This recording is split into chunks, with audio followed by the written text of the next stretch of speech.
apporter des dispositions législatives nouvelles, modifier la Constitution dans l'esprit du président de la République. La parole est à M. Claude Sturny. Merci, Monsieur le Président. Ma question s'adresse à Monsieur le Premier ministre. Samedi dernier, la SNCF et l'Alsace ont également connu un drame avec le déraillement d'une rame TGV testant la nouvelle ligne grande vitesse reliant Paris à Strasbourg sur un pont de la commune d'Egversheim dans ma circonscription. Tragédie qui a causé le décès de 11 personnes et une quarantaine de blessés.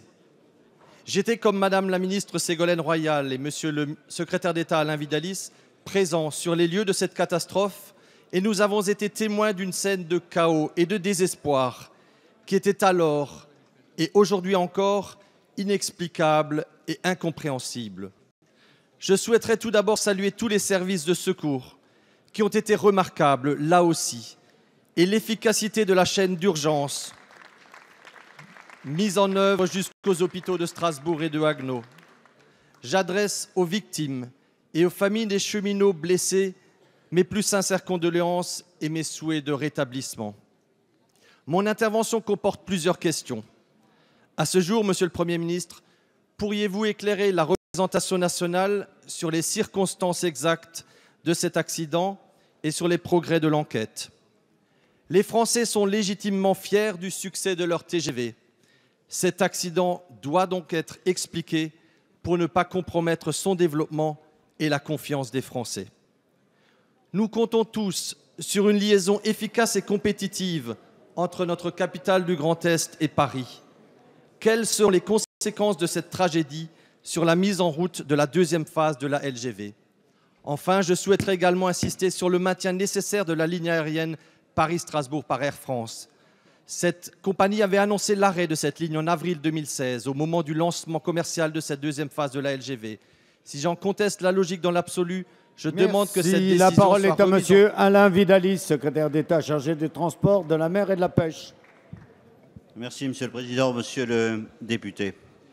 Effectivement, samedi après-midi, un accident effroyable s'est produit.